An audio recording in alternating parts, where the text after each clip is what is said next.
OP gets kidnapped for a proposal. Original post in r/true off my chest titled, "My boyfriend's friends pretending to kidnap me for a proposal." We have a 23 female OP, a 26 male boyfriend. Originally posted April 21st, 2023. A week ago, my boyfriend told me he had a camping trip planned with his friends on Friday, today.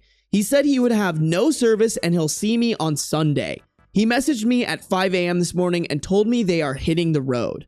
Around 8, I went for a run like I usually do on Fridays. I have one headphone in while I do because I was on a work call. Bro, while I was running, I noticed an SUV that kept popping up. In hindsight, it looked just like my boyfriend's childhood friend's car. I sent a message to my sister saying to stand by and shared my location. Right after sending the message, I looked up and the SUV was right beside me, and someone jumped out and grabbed me. It happened so fast, I even dropped my phone on the pavement. I was pulled into this car and I could tell there was at least 2 masked guys in the back before they covered my eyes. In hindsight, they had cartoonish ski masks and black gloves on. I freaked out and resisted like crazy, screaming and kicking. All I could hear was these guys laughing, and I could feel one of them holding me down by my arms behind me, and the other one was holding my legs down at the knees. I don't know how long I was in there, but I kept begging them to let me go and crying. I even admit I peed on myself, but I don't think they noticed until we arrived at the house. They pulled me out of the car and I was screaming for help until I was pulled into a house. When the mask on my head was removed, I was on my knees in front of my boyfriend of 2 years. He was staring at me with a confused look before he started to angrily ask his friends what was going on. As I started to adjust to what was going on, I realized he was dressed nice and there was romantic decorations around the entryway to his house. I realized who he was and what was going on and collapsed into sobs. I probably had a 5-minute panic attack in that car on my way there and another one sitting in the entryway to his house. I was sweaty, wearing soiled yoga pants, flushed with fear, scared for my life. Whoa, hold on, what? So the boyfriend wasn't even involved? This was all the friends? I feel like we just gotta keep reading. This is one where we need full context, chat. That was all about an hour or 2 ago. My boyfriend took me upstairs and was going to help me get showered and changed, but I wanted to do that alone. I heard yelling and commotion downstairs while I showered, but I don't know what is going on. I'm sitting in his room now, holding my shattered phone after crying to my sister about what happened. She lives 1.5 hours away, but is speeding over to get me now. I can't stop thinking about what happened, and even though I know now I was never in any danger, I don't think my brain can comprehend it. They were snickering and teasing me in deepened voices about what they were going to do to me. The one that was holding my legs down kept caressing my thighs up and down into the inner area. When the car would brake, his face kept falling into my chest.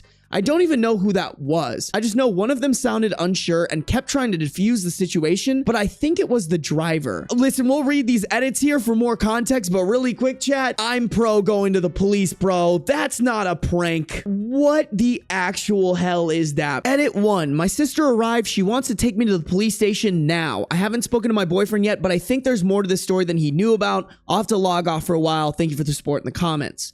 Edit 2, I'm working with the police now. This is going to be investigated as a false imprisonment if I press charges. My sense of time was so warped. From where I was picked up to his house was about 7 or 10 minutes in the car. It felt like way longer than that. As for the friends, the driver was his childhood best friend, who I actually get along with well. He was in tears when he voluntarily arrived at the police station for a statement. The other 2 were friends from his athletics class that he started attending a few months ago. It seems like the 2 guys I didn't know wanted in on what otherwise was supposed to be something more innocent. The original plan was for them to pop out of the car in their funny kidnapping attire and hand me a letter that explained I was being summoned by my boyfriend and resistance is futile.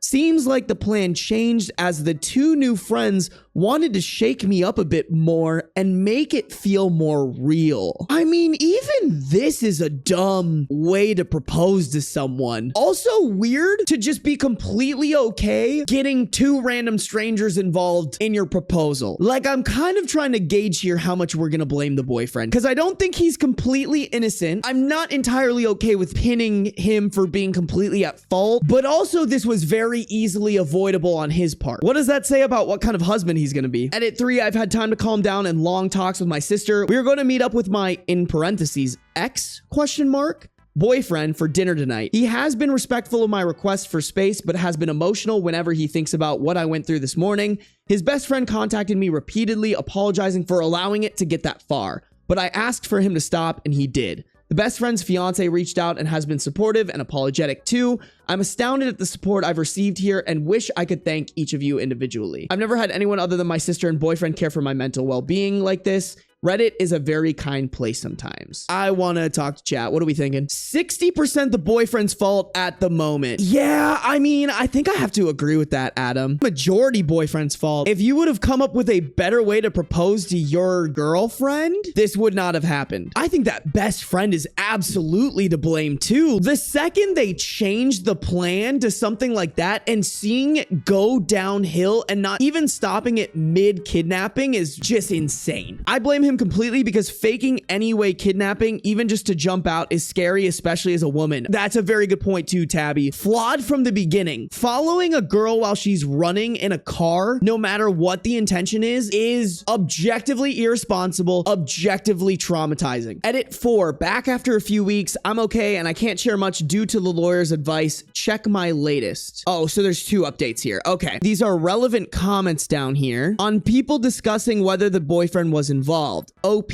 I agree with both of you. Sorry I'm in and out right now. My sister is almost here and my boyfriend wants to talk, but I asked for space, so he's making tea and waiting for me to open the door or come downstairs. I don't think he knew how they were going to do it, but I wouldn't be surprised if he used the words kidnap and they took it too far. He's never given a red flag before, but if his friends are crazy like this, I need to reevaluate him too.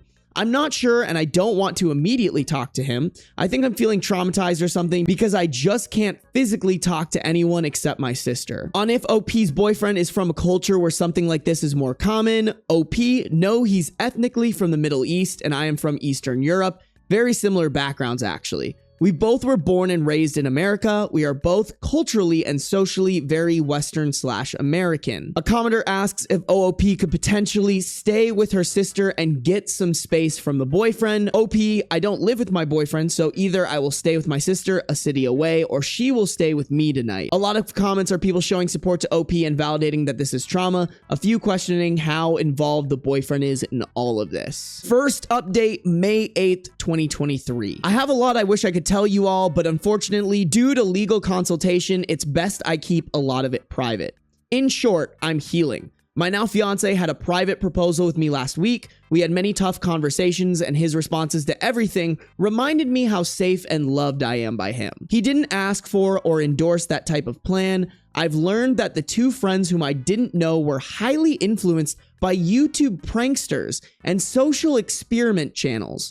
Also, one of them let us know he is on the spectrum and apologized for his part. I think that's all I can share for now. I am only consulting right now and may not press charges. Thank you so much for all the kindness and support. Opening my inbox today warmed my heart incredibly. Edit. There are a lot of people who disagree with me staying with my fiance. I'm sorry I couldn't explain in detail how confident I am in him throughout this. Please read carefully before passing judgments, and I'm sorry I couldn't please everyone with my decisions, but after further response, I think pressing charges is the best course of action. Maybe I'm a bit too tender-hearted, but I don't want the former best friend to get some flack too.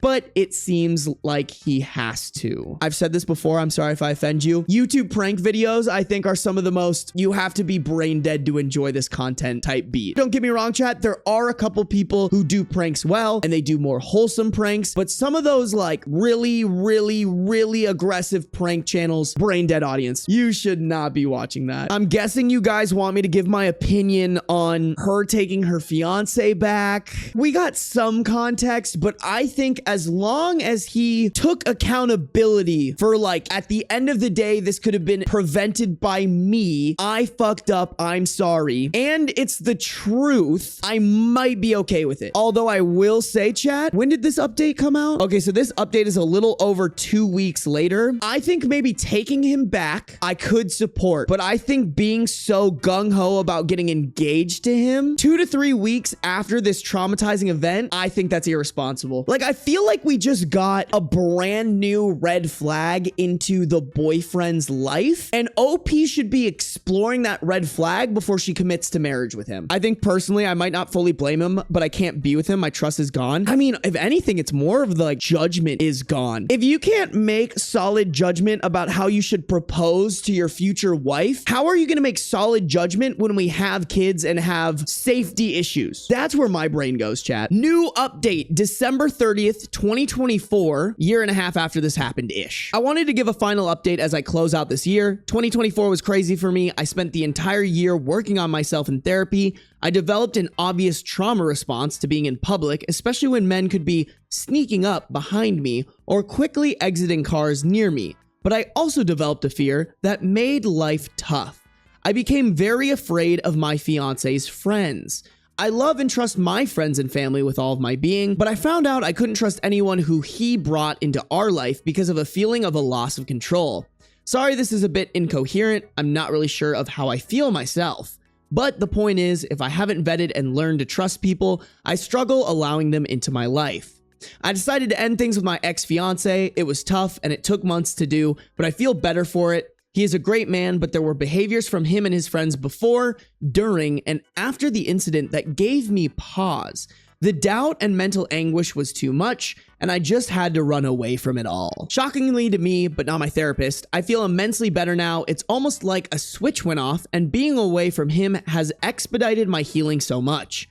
I'm scared being at my age and starting over, but I'd rather not be married at all than live in stress like this. Happy New Year, everyone. Also, update on the legal side, the charges were dropped and I was not mentally able to pursue anything further. I will say the lives of his friends have been stained and I don't care to check the extent. I just know there was a breakup and one was kicked out of their living situation over it all. You know, I really do wish she would have pressed charges, honestly, but at least they got some sort of negative karma from that. You know, a part of me wants to give OP props for like trying to continue the relationship. I also want to give her more props for identifying, oh, this is deeper than the relationship. This goes into trust issues and my ability to feel safe. Props to OP for identifying that. Yeah, I just think there are some situations you can't come back from.